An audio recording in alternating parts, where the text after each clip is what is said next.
ce texte, d'ailleurs j'en ai parlé à Philippe il y a quelques semaines, j'avais cette pensée dans mon cœur depuis longtemps, et on va parler ce matin du baptême du Saint-Esprit, de la plénitude du Saint-Esprit. On va lire dans Apocalypse 2, verset 1.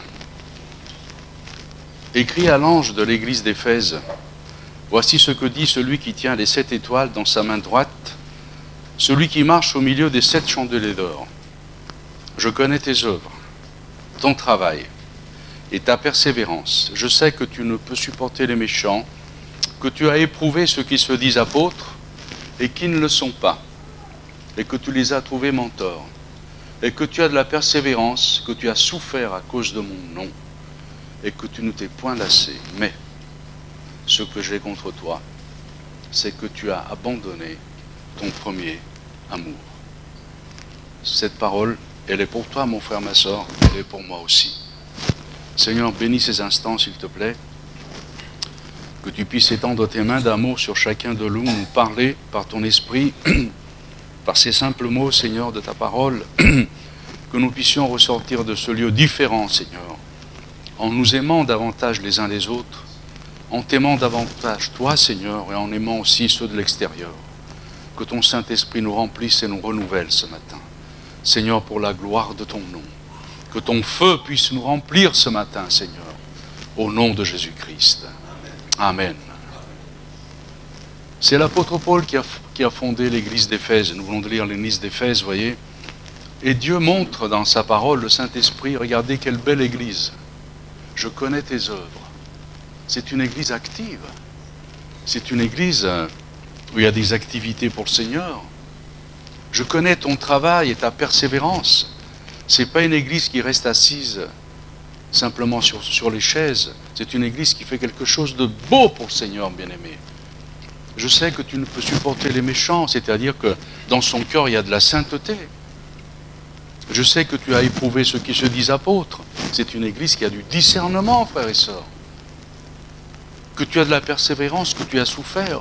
C'est une église que, malgré la souffrance, eh bien, elle persévère dans la foi. Quelle belle église quand même, l'église d'Éphèse. Il y a beaucoup de qualités spirituelles, beaucoup d'attributs spirituels. Et tu ne t'es point lassé. Quelle église. Moi je dis Seigneur, mais c'est une église exemplaire. Il peut y avoir des chrétiens comme ça qui ont de la persévérance, qui travaillent pour Dieu, qui ont du discernement, qui persévèrent, qui accomplissent des choses merveilleuses. Le Seigneur dit, mais ce que j'ai contre toi, c'est que tu as abandonné ton premier amour. Ça peut arriver, frères et sœurs, parce que Dieu connaît nos cœurs. Ce n'est pas ce que nous voyons entre nous qui est important, c'est ce que Dieu voit dans notre cœur. C'est ce que voit le Saint-Esprit dans notre cœur. Quand nous sommes remplis du Saint-Esprit, nous allons ressembler au Seigneur. Quand nous sommes remplis du Saint-Esprit, bien-aimés, nous accomplissons la volonté de Dieu. Il faut bien comprendre que le Saint-Esprit, c'est lui qui nous amène à la conversion. C'est lui qui nous touche, qui nous fait comprendre la parole de Dieu et que Jésus est notre Sauveur et que nous sommes des pécheurs. Et quand l'apôtre Pierre a prêché, moi, ces temps-ci, je pense beaucoup à Acte 2, vous voyez, Apocalypse 2, Acte 2. Et je dis, Seigneur, quand l'apôtre Pierre a prêché, j'aurais tellement arrêté, j'aurais tellement souhaité être là-bas, mais on peut revivre à la Pentecôte, bien-aimé. Gloire à Dieu. On peut la revivre. Parce que Jésus-Christ est le même hier, aujourd'hui, éternellement, frères et sœurs. Hébreux 13:8. L'apôtre Pierre, quand il a prêché, il n'y a pas eu de miracle. Simplement, les 120 ont été remplis du Saint-Esprit, se sont mis à parler dans des langues connues. Parce que ceux qui étaient là, Mèdes, Perses, Parthes, Arabes, etc., ils ont compris que ces gens-là, que ces disciples, disaient les merveilles de Dieu. Et ça les a touchés, frères et sœurs. Le signe initial du baptême du Saint-Esprit sera et est, d'une manière scripturaire, le parler en langue. Dieu vient toucher le membre le plus difficile de notre être, notre langue, pour le maîtriser, pour le sanctifier. Gloire à Dieu. en lui faisant dire les merveilles de Dieu. Amen. Le Saint-Esprit, bien-aimé, ce n'est pas une puissance, c'est la troisième personne de Dieu. Amen. Il y a Dieu le Père, il y a Dieu le Fils et Dieu le Saint-Esprit. Et j'aimerais vous dire, frères et sœurs, que dans les temps où nous sommes, comme disait le prophète Osée, il est temps de chercher l'Éternel. Frères et sœurs, les temps qui viennent, il n'y a pas besoin d'être un grand prophète pour le dire, les temps qui viennent vont être difficiles pour le peuple de Dieu, pour ceux qui veulent marcher avec le Seigneur, pour ceux qui veulent vivre pieusement en Jésus-Christ. Parce que si on veut vivre d'une manière tiède, ce ne sera pas difficile. On dira oui au monde, des fois oui au Seigneur, on sera assis entre deux chaises, on sera tiède, mais on sera vomi de la bouche du Seigneur, bien aimé. Tandis que celui qui veut marcher dans la sainteté, frères et sœurs, il y aura certainement un prix à payer. Et si nous sommes remplis du Saint-Esprit, frères et sœurs, eh bien nous allons comprendre ce que Dieu veut de chacun de nous. Vous savez, si vous lisez l'Ancien Testament, dans Néhémie, la muraille fut construite en 52 jours. Et les Hébreux y travaillaient, bien aimés. Et c'était un peuple consacré. Ils avaient accompli un ouvrage merveilleux, reconstruire les murailles du temple. C'était un peuple qui aimait son Dieu, un peuple généreux, si vous le voyez, si vous le lisez. Et puis à un moment donné, le peuple s'est rassemblé. Et Esdras, le scribe, et les Lévites ont lu le livre de la loi, la parole de Dieu. Et le peuple a pleuré. Il était touché par la grâce de Dieu. Est-ce que quand tu entends la parole de Dieu, ton cœur est ému? Est-ce que ton cœur est sensible, mon frère, ma soeur? Ou pour toi, la parole de Dieu vient uniquement effleurer ta conscience et puis elle passe? Vous savez, on dit toujours que pour être baptisé du Saint-Esprit, quelques-uns pensent qu'il faut atteindre une stature spirituelle extraordinaire. Pas du tout. Quand Pierre a prêché chez Corneille, ils n'avaient jamais entendu l'évangile, bien-aimés. Et ils n'étaient pas parfaits quand ils ont entendu l'évangile, pour la première fois de leur vie. Mais vous savez ce qu'ils avaient? Ils avaient un cœur ouvert. Et la Bible dit que tous ceux qui écoutaient la parole furent baptisés du Saint-Esprit. Moi, ma prière ce matin, je suis qu'un modeste frère comme vous, c'est que pendant que j'apporte la parole, plusieurs soient baptisés du Saint-Esprit. Amen. Ceux qui le croient, ceux qui reçoivent la parole de Dieu, bien-aimés. Ce matin, il peut y avoir des miracles. Moi, je me rappelle, il y a longtemps, je l'ai vu une seule fois, je dis, Seigneur, fais-moi revivre ça. À une réunion d'évangélisation, il y a très très longtemps, un jeune homme est venu pour la première fois, il a été baptisé du Saint-Esprit, frère et sœur. Gloire à Dieu. On peut revivre ces choses, bien-aimés, si on le croit. Amen. Le baptême du Saint-Esprit. Et donc, tous ces hommes qui ont travaillé pour cette muraille, si vous voulez, ils étaient consacrés. Et ils ont, quand Esdras a lu la parole de Dieu, eh bien, et les Lévites aussi, les sacrificateurs, ils étaient touchés, ils pleuraient, ils pleuraient. Parfois, quand on écoute la parole de Dieu ne vient pas toujours, frères et sœurs, pour nous caresser, pour dire tout va bien. Des fois, frères et sœurs, elle vient aussi pour nous reprendre. Elle vient aussi pour nous émonder, frères et sœurs. Elle vient aussi peut-être pour nous dire qu'il y a des choses qui ne sont pas agréables au Seigneur. Et peut-être que des fois aussi on a besoin de nous humilier, de demander pardon au Seigneur, frères et sœurs. Quand on va être baptisé du Saint-Esprit, il faut prier, il faut avoir soif. Mais s'il y a un péché qui remonte à la surface en permanence, qui nous empêche d'être dans une vraie communion avec le Seigneur, il faut le confesser, frères et sœurs. Il faut dire, Seigneur, pardonne-moi, je vais être baptisé de ton esprit. Mais Seigneur, je sens qu'il y a ce poids dans ma conscience, Seigneur. Demandons pardon, Seigneur, bien-aimé. Gloire à Dieu. Et disons-lui, Seigneur, je vais être en paix avec toi, en paix avec les autres, Seigneur, et en paix avec moi-même, pour pouvoir recevoir le Saint-Esprit. Vous savez, aujourd'hui, ce dont la France a besoin, mais vous le savez mieux que moi, frères et sœurs, elle n'a pas besoin de docteurs de la loi qui connaissent la parole de Dieu par cœur. Il faut qu'il y ait la vie de l'Esprit, frères et sœurs. La vie du Saint-Esprit. Car la lettre tue, Et c'est l'Esprit qui vivifie. Quand on témoigne, regardez, quand je lis ce texte, moi, il me fait frémir. Quand je dis, quand le Saint-Esprit dit à l'église d'Éphèse, reviens à ton premier amour. Tiens, je vais vous poser une question. Vous qui êtes convertis depuis longtemps, quand vous vous êtes convertis comme moi, frères et sœurs, votre joie était de témoigner. Amen. Est-ce que vous connaissiez beaucoup la parole de Dieu? Non. Vous saviez que Jésus était votre sauveur. Donc vous n'étiez pas des érudits, vous n'étiez pas des théologiens comme moi, frères et sœurs. Mais on savait que Jésus nous avait sauvés. Qu'est-ce qu'il y avait? Le feu du Saint-Esprit. Amen. Et on témoignait avec joie autour de nous, frères et sœurs. Aujourd'hui, on est devenu un monument de connaissances. On connaît beaucoup de choses. Et puis avant de témoigner, il nous faut 1000 raisonnements. Il nous faut des circonstances exceptionnelles. Non, frères et sœurs. Des fois, il faut témoigner en toute occasion favorable ou non. Amen. Je vais vous dire l'autre jour, ne faites pas comme moi, frères et sœurs. Je vais vous dire comment j'ai témoigné l'autre jour. Je ne sais pas si je le referai une fois. J'avais un évangile avec moi et je disais, Seigneur, il faut vraiment que je donne cet évangile. Et le matin, je ne trouvais pas l'occasion de donner l'évangile. Et puis je me disais, Tony, donne l'évangile à un bon moment. Et puis j'étais en train de mettre de l'essence. Il y avait une dame qui mettait de l'essence. Quand on met de l'essence, on est pressé, frères et sœurs. Hein. C'est pas le moment de... Et puis dans mon cœur, je dis, Tony, donne-le cet évangile. Elle mettait de l'essence, la dame, etc. Alors, j'ai été la voir, j'ai dit, Madame, je suis tellement heureux de croire en Dieu que je vous donne un évangile.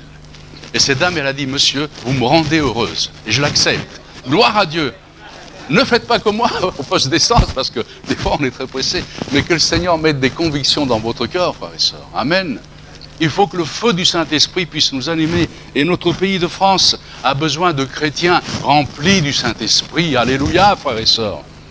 Lisons maintenant, bien-aimés, si vous voulez bien, dans Matthieu 3,11. Matthieu 3,11. Matthieu 3,11.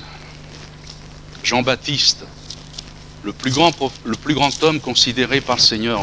Regardez ce qu'a dit Jean-Baptiste dans 3,11.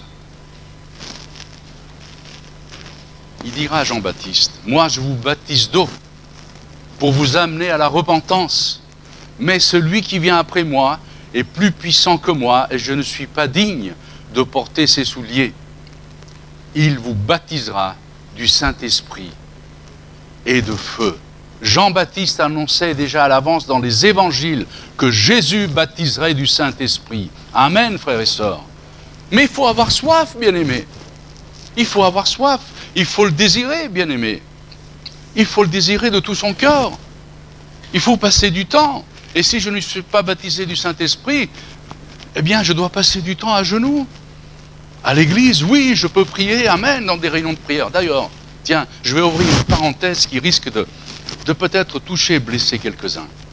Mais c'est fraternel, ce que je vais vous dire. Bien-aimé, le vendredi soir, excusez-moi de le dire, c'est toujours les mêmes qui viennent. Ont-ils plus de temps que vous qui venez pas? Non. Ont-ils moins de problèmes que vous? Non. Ont-ils des difficultés plus importantes que vous? Est-ce qu'il y a des... Non, frères et sœurs. Ils sont comme vous et moi, frères et sœurs. Ceux qui viennent le vendredi soir, ils ont peut-être davantage soif des choses de Dieu, peut-être. Ils mettent du temps à part pour le Seigneur, frères et sœurs. Pourquoi il y a des frères et sœurs quand pendant toute l'année, on ne les voit jamais le vendredi soir? Pourquoi, bien-aimés? Peut-être que l'amour a baissé. Moi, je ne dis pas que quand quelqu'un j'ouvre une parenthèse, quand quelqu'un est malade, quand quelqu'un travaille, bien sûr, il ne peut pas venir, c'est normal, c'est sous-entendu, mais vous le comprenez. Mais quand on a du temps disponible, pourquoi ne pas venir le vendredi soir intercéder pour les besoins de l'Église, pour recevoir une bénédiction, une réponse de la part du Seigneur, pour être une pierre vivante dans l'Église? Que tous ceux qui ne viennent pas le vendredi disent Amen. Amen. Vous le dites dans votre cœur, Dieu entend. Et que le plaise au Seigneur que vous puissiez être fidèles, frères et sœurs. Acte 2, ils étaient 120, frères et sœurs. Quand on prie tout seul, regardez, je vais vous donner un exemple. Que ce soit le vendredi après-midi ou des fois le dimanche après-midi. Même le dimanche après-midi, des fois, on peut faire 1000 choses chez soi. On peut faire plein de choses. Mais à la réunion, frères et sœurs. Et il faut être fidèle. Je vais vous donner un exemple tout frais. Il y a 3 semaines à peu près, le Seigneur m'a donné la grâce d'amener une personne nouvelle à la réunion d'évangélisation, le dimanche après-midi. Ça faisait 30 ans que je l'invitais. 30 ans, bien aimé. Et puis finalement, il a accepté. Et cet après-midi-là, j'étais de fonction, j'apportais la parole. Et je le connais très bien, ce monsieur. Et quand il est venu, à la fin, j'ai parlé avec lui, et dans mon cœur, j'ai dit, Seigneur, le connaissant bien, j'ai dit, Seigneur, ce qu'il a entendu, ça ne l'a pas touché. J'ai vu sa réaction et tout. Mais, il y avait une sœur, malade, elle a des problèmes de santé, âgée, mais qui était venue le dimanche après-midi. Gloire à Dieu. Fidèle. Elle vient quand elle peut, cette sœur. On va la chercher, mais elle vient. Et puis à la fin, ce monsieur était veuf, je le connais très bien, et cette sœur est veuve aussi. Et cette sœur lui a parlé un peu du Seigneur. Il avait les larmes aux yeux. J'ai dit, Seigneur, tu avais prévu autre chose. Et heureusement que cette sœur est venue. Gloire à Dieu. Et il m'a dit à la fin, Monsieur Frascaria, parce qu'il me connaît sur un autre plan, je reviendrai. Gloire à Dieu. Vous voyez, bien-aimés, des fois on ne sait pas ce qu'on peut apporter dans une réunion. Mais il faut être fidèle. Amen. Fidèle au Seigneur, le baptême du Saint-Esprit. Frères et sœurs, le Saint-Esprit est une personne, il parle le Saint-Esprit. L'église d'Antioche, il a dit, mettez-moi à part Barnabas et Saul. Il parle comme une personne. Il a dit à Philippe, avance. Comme une personne, gloire à Dieu. Le Saint-Esprit nous conduit aussi dans notre vie, frères et sœurs. Quand Jésus est allé dans le désert, est-ce qu'il y a été de son gré? Non. Il est écrit que l'Esprit conduisit Jésus dans le désert. Des fois, le Saint-Esprit peut nous amener dans un endroit où nous allons être tentés, mais s'il est avec nous, nous serons vainqueurs. Amen. Jésus, le Saint-Esprit peut conduire notre vie si nous nous laissons agir. Combien de chrétiens ont chuté et ont perdu le salut, bien-aimés, ont perdu la bénédiction parce qu'ils ont commencé par l'Esprit, comme disait l'apôtre Paul aux Galates, et ils ont fini par la chair. La chair qui est devenue la priorité dans leur vie, les besoins de la chair. Je ne veux pas rentrer dans les détails. Tout à l'heure, un frère a prié, il a dit, Seigneur, fais que tu sois toujours numéro 1 dans ma vie. C'est ça qui est important, frères et sœurs. C'est quand le Saint-Esprit peut régner dans notre cœur, amen. Et quand il peut nous diriger, gloire à Dieu. Bien-aimés, le Saint-Esprit viendra dans un cœur qui a soif. Il ne viendra pas dans un cœur, comme j'ai dit tout à l'heure, parfait. Non, parce que nous ne serons jamais parfaits. Comment recevoir le Saint-Esprit, bien-aimé? Je ne vais pas être trop long ce matin. Vous savez, quand l'apôtre Paul a rencontré, dans Acte 19, il a rencontré les 12 disciples qui avaient simplement reçu le baptême de Jean, il s'est entretenu un peu avec eux.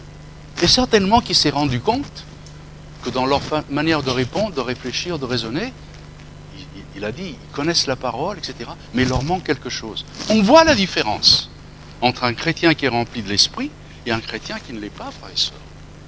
On connaît, il y a des aspirations différentes, il y a un but différent, il y a un amour différent pour l'œuvre de Dieu.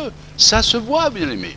Quand quelqu'un est rempli du Saint-Esprit, quand quelqu'un est baptisé du Saint-Esprit, il parle en langue. Amen. Mais il faut le maintenir, cette flamme se maintient. Vous voyez, quand Jean a dit, vous serez remplis du Saint-Esprit et de feu, quand le Saint-Esprit vient, il allume un feu dans notre cœur.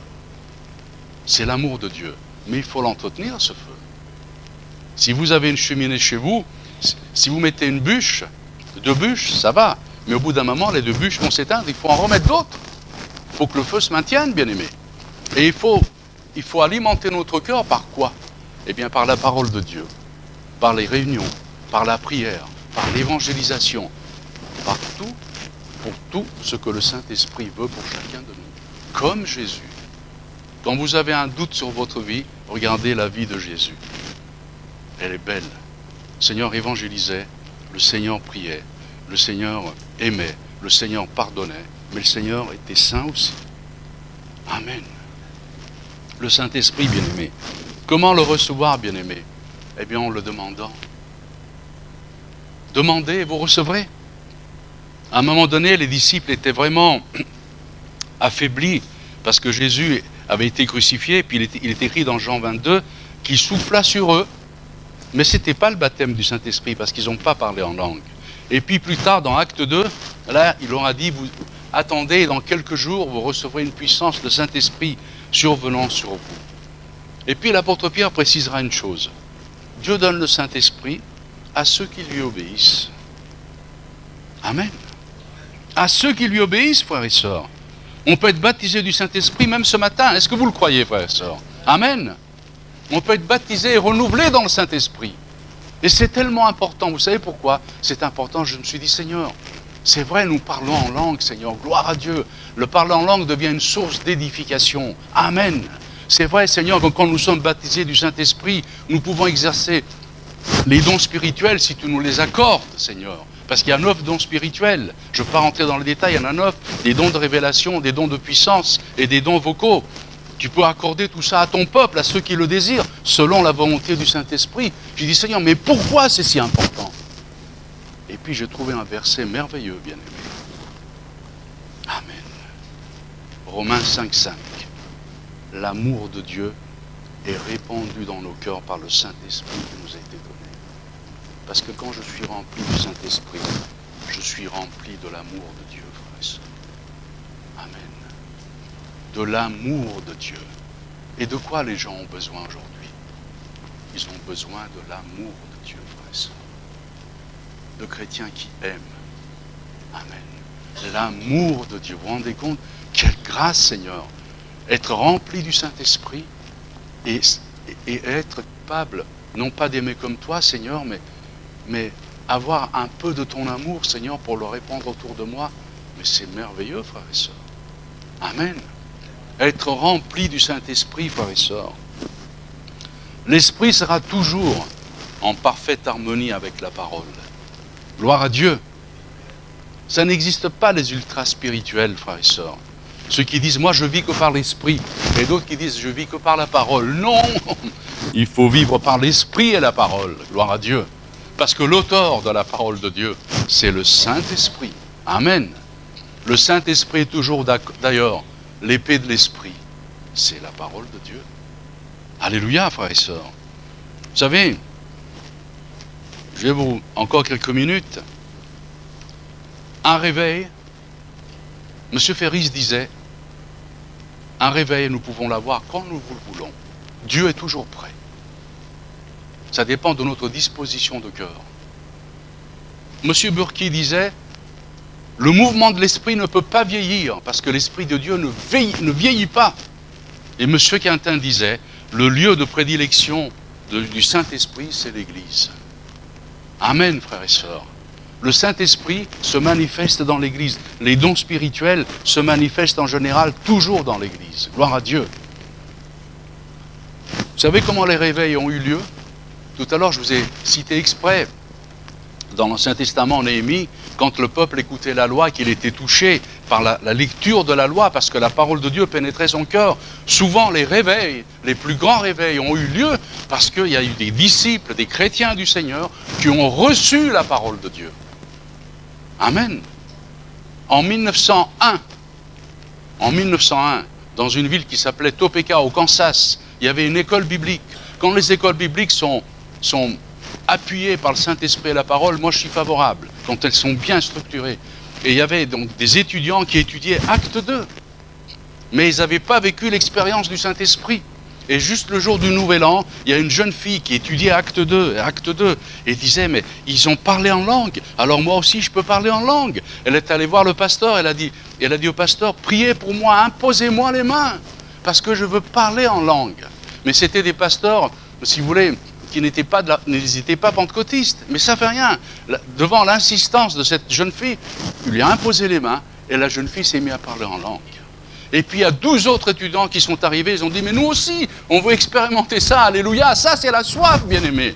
Alors ils se sont approchés, et puis ils ont dit, priez aussi pour moi. Et alors le pasteur a prié, mais lui il n'y croyait pas trop. Et puis à un moment il s'est dit, mais finalement, Seigneur, s'ils ont droit à ça, moi aussi j'y ai droit. Alors il s'est mis à prier, et lui aussi il a reçu le baptême de l'Esprit, bien-aimé, alléluia. Et le réveil a commencé comme ça. Amen. Il faut avoir soif, bien-aimé.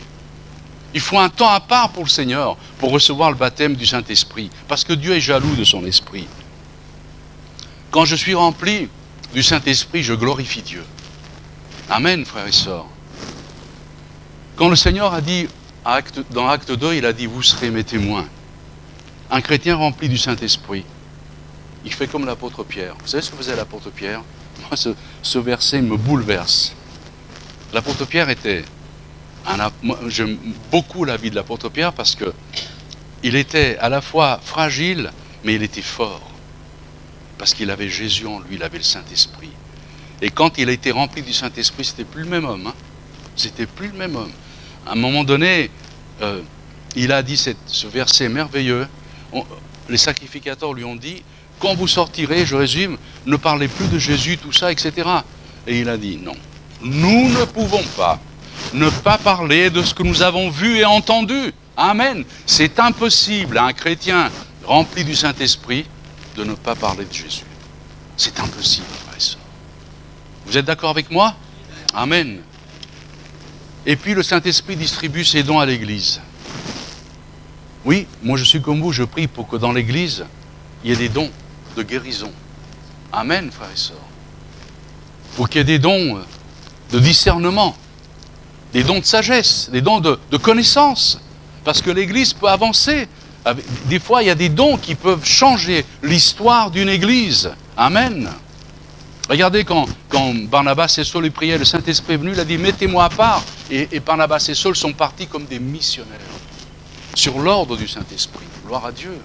Quand le Saint-Esprit parle dans une Église, quand il parle à un cœur, quand il parle à une vie, il peut changer toute sa vie. Mais pour cela, il faut que je sois attentif, frères et sœurs. Et il faut que je sois rempli du Saint-Esprit. Revenir à son premier amour. C'est pas facile des fois, frères et sœurs. Vous savez pourquoi? Parce qu'il y a beaucoup d'habitudes à changer. Il y a beaucoup de choses. Il faut renoncer à nouveau à certaines choses. Ça demande un prix, frères et sœurs. Quand je marche avec le Seigneur, des fois l'épreuve, la maladie, les habitudes, plein de choses, la paresse. L'apôtre Paul disait dans Romains 12, « Ayez du zèle et non de la paresse. Soyez fervents d'esprit. » Quand, j'ai posé une question, ne me répondez pas. Des fois, quand il y a un culte, une réunion d'évangélisation, etc., c'est souvent notre corps qui nous empêche de venir. Tiens, on n'y va pas, etc. C'est toujours notre corps qui est un obstacle. Si on s'écoutait, on resterait à la maison, frères et sœurs. Mais si on écoute la voix de l'Esprit, on vient à la réunion. Amen, frères et sœurs. Alléluia. Et souvent, la paresse nous empêche d'accomplir certaines choses pour la gloire de Dieu. Et le réveil est une disposition de notre cœur, frères et sœurs. C'est rien d'autre que ça. Parce que si le Saint-Esprit touche notre cœur, eh bien, nous allons à nouveau être remplis de feu et de flamme. Et puis, le Saint-Esprit va guider aussi nos prières. Faites en tout temps des prières par l'Esprit. L'Esprit nous aide dans notre faiblesse. L'Esprit nous console, amen. Le Seigneur a dit que le Saint-Esprit nous aiderait à comprendre les Écritures. Alléluia, frères et sœurs. C'est le rôle du Saint-Esprit. Des fois, il y a des choses que nous ne comprenons pas, puis le Saint-Esprit nous éclaire. Marchez selon l'Esprit, vous n'accomplirez pas les désirs de la chair. Et notre corps, c'est le temple du Saint-Esprit.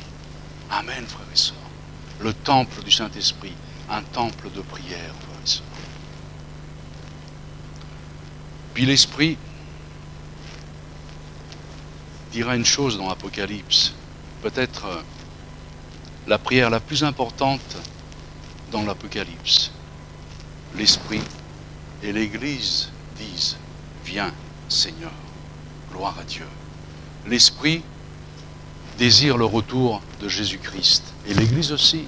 Vous voyez, l'Esprit nous amènera toujours, frères et sœurs, à avoir la vision du retour du Seigneur. Alléluia, frères et sœurs. Il n'y a pas beaucoup d'alléluia ce matin. Hein. Le retour du Seigneur, bien-aimés. Si nous vivons par l'Esprit, nous allons penser au retour du Seigneur. Et quand nous pensons au retour du Seigneur, ça n'est pas simplement pour dire, Seigneur, je veux être avec toi, bien-aimé. Seigneur, que ma famille soit avec toi. Que mes amis soient avec toi, Seigneur. Que ceux qui sont autour de moi, mes voisins, Seigneur, soient avec toi aussi, Jésus. C'est ça la vision du retour du Seigneur, frères et sœurs. C'est pas simplement de dire, comme disait l'apôtre Paul, mourir m'est un gain, mais il savait qu'autour de lui, il y avait plein de gens, et alors il fallait qu'il évangélise.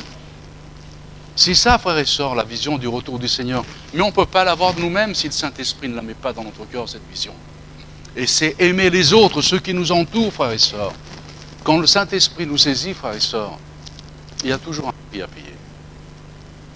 Toujours, frères et sœurs. Parce que, j'allais dire, vous ne pourrez plus faire ce que vous voulez. Si vous voulez être obéissant au Seigneur. Vous obéirez au Seigneur. Et des fois, vous voudrez aller par ce chemin, et puis le Seigneur vous dira non. L'apôtre Paul, il voulait évangéliser un endroit, et puis il a eu un rêve, et il fallait aller voir les Macédoniens. Vous voyez, je veux dire, le Seigneur, quand on est disposé à écouter la voix du Saint-Esprit, on a des désirs, on a des projets, et le Saint-Esprit peut nous dire non, il faut faire comme ça. Amen, bien-aimés. Mais si nous sommes remplis du Saint-Esprit, moi j'aimerais dire ce matin à vous comme à moi, frères et sœurs, peut-être que ça fait longtemps déjà que vous ne parlez plus en langue. Demandez au Seigneur qui vous renouvelle, qui vous remplisse du Saint-Esprit. Pour que vous puissiez à nouveau parler en langue. Gloire à Dieu. Amen. Parce que c'est biblique. C'est une source d'édification. Celui qui parle en langue s'édifie lui-même. Mais demandons au Seigneur d'être rempli du Saint-Esprit pour que l'amour de Dieu soit dans notre cœur, frères et sœurs. Et que nous soyons des témoins, d'authentiques témoins de partout, frères et sœurs. Quand le Saint-Esprit, je voulais dire juste une chose pour terminer, quand le Saint-Esprit descend dans le cœur, vous voyez, il n'y a pas besoin d'additifs, il n'y a pas besoin de ci, de ça. Il y a le Saint-Esprit et nous, frères et sœurs. Il n'y a pas besoin des fois de musique, il n'y a pas besoin d'autre chose, il n'y a pas besoin de lieu particulier, non. Quand le Saint-Esprit descend, le Saint-Esprit est là, et l'Église est là, et le chrétien est là, et le Saint-Esprit descend. Comme dans Acte 2, bien-aimés. Le Saint-Esprit n'a besoin que de rien d'autre, que des cœurs ouverts. Amen, frères et sœurs. Des cœurs qui ont soif.